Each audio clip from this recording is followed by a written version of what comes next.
प्रमर, पवार, पुवार, पोवार, भोयर, ऐसे अनेक अपभ्रंश अलग अलग जगह एवं समय पर इन नामों से पवार परमार वंशीय जाने जाते हैं। इतिहासकारों के अनुसार आज से करीब 2500 साल पहले ऋषि वशिष्ठ ने माउंट आबू पर यज्ञ का आयोजन किया था। संजीवनी मंत्र का अखंड जाप किया। उन्हीं कुंड की ज्वालाओं से 4 क्षत्रिय वंशों की उत्पत्ति हुई, जो परमार, चौहान, परिहार एवं सोलंकी थे। परमार कुल को आंचलगढ़ किला सौंपा गया था। प्राचीन काल के राजपूताना ने परमार के 9 किलों पर राज करने का इतिहासकारों ने वर्णन किया है, जिसमें आबू नंदोर, उमरकोट, अरोर, लोदोरवा आदि का उल्लेख है। इस कड़ी में उज्जैन के राजा विक्रमादित्य का नाम अग्रणी है। इस महान राजा विक्रमादित्य ने विक्रम संवत नामक काल गणना शुरू की थी, जो आज भी उपयोग में लाते हैं। ईस्वी सन 800 तक उज्जैन पर परिहारों का राज था। बंगाल के पाला और दक्खन के राष्ट्रकूट राजाओं के बार बार हमलों के कारण परिहार परेशान हो गए थे और इसलिए परिहार उज्जैन छोड़ कन्नौज की ओर बढ़े।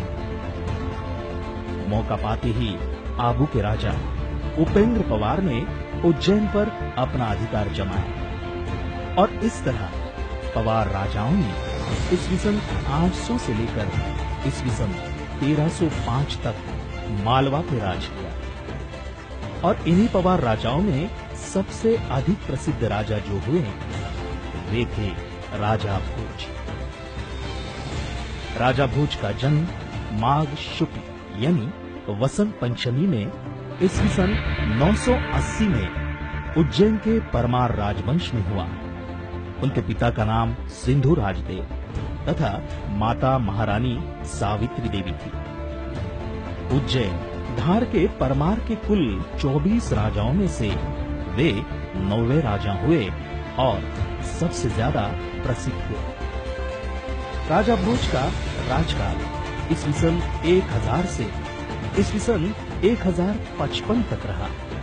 उन्होंने अपनी राजधानी उज्जैन से धार में स्थानांतरित की थी। मालवा चक्रवर्ती राजा भोज मध्ययुगीन भारत के इतिहास में श्री राम, श्री कृष्ण, सम्राट अशोक तथा विक्रमादित्य के समान महाप्रतापी, शूरवीर, कुशल शासक, कवि, ज्ञानी, विद्वान, धार्मिक, सदाचारी, विद्वानों के आश्रयदाता, दानी, त्यागी, ज्ञान, विज्ञान, कला, साहित्य, संस्कृति के पुरस्कर्ता, लोक सुख समृद्धि हेतु सदैव कार्यरत, सुरक्षा दक्ष, प्रजा के अगाध लोकप्रिय और अद्वितीय आदर्श चक्रवर्ती राजा हुए।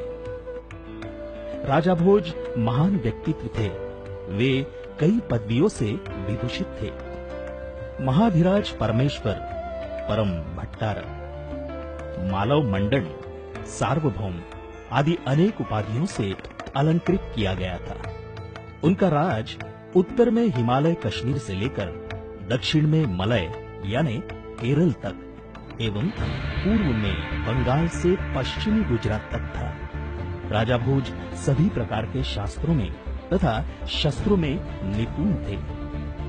उन्होंने संस्कृत और प्राकृत भाषा में 84 ग्रंथ लिखे, जिसमें काव्य, चंपू कथा, कोश, व्याकरण नीति, काव्य शास्त्र, धर्मशास्त्र, वास्तुशास्त्र, ज्योतिष, आयुर्वेद, अश्वशास्त्र, पशु विज्ञान, तंत्र, दर्शन, पूजा पद्धति, यंत्र विज्ञान आदि पर अद्भुत ग्रंथ है।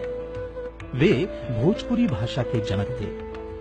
8 वर्ष की आयु में राजा भोज ने मात्र एक रात में चंपू रामायण की रचना कर समस्त विद्वानों को चकित कर दिया था। वे भारत के पहले ऐसे राजा हुए जिन्होंने भारतीय समाज को संगठित कर बाहरी हमलों का सामना किया। राजा भोज परम शिव भक्त थे। वे हिंदू धर्म के संरक्षक थे। उन्होंने सोमनाथ, केदारनाथ, रामेश्वर, भोजपुर, समिधेश्वर आदि मंदिरों का नवनिर्माण कर धर्मपीठों को सशक्त बनाया।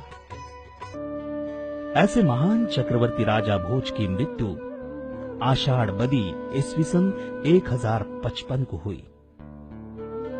पवार वंश की पताका लहराकर राजा भोज दैदीप्यमान आदर्श हिंदू राजा के रूप में भारतीय इतिहास में अमर हो गए।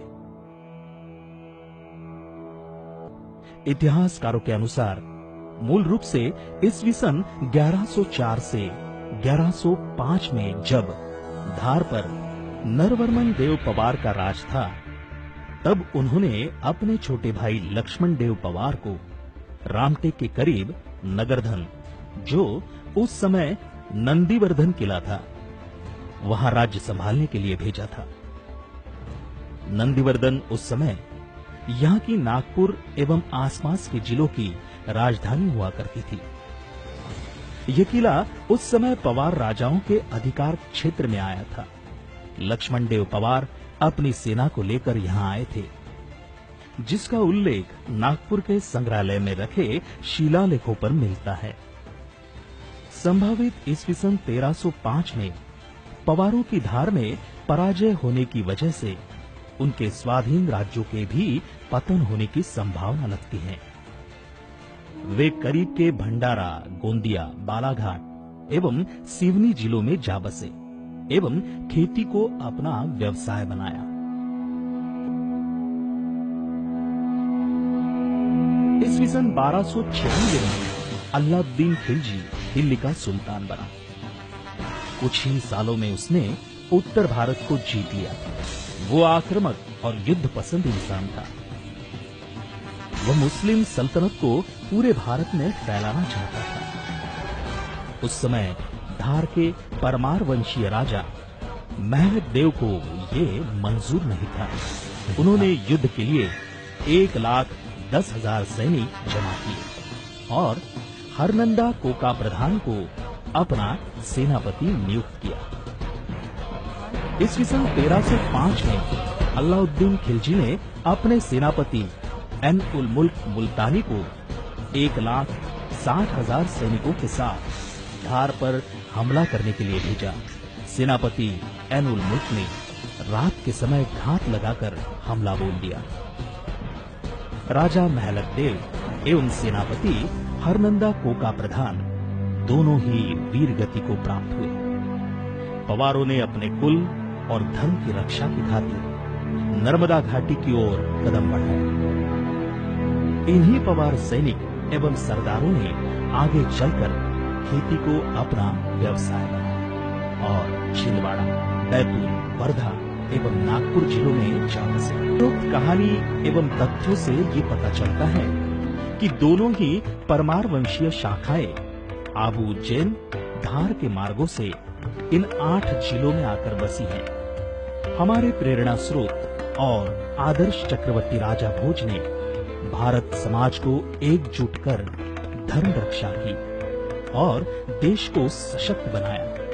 राजा भोज की जीवनी, कार्य, विधि, साहित्य संपदा तथा आदर्शों को जन जन तक पहुंचाने का पुनीत कार्य करते हुए हम भोजवंशी होने का गर्व महसूस करते हैं।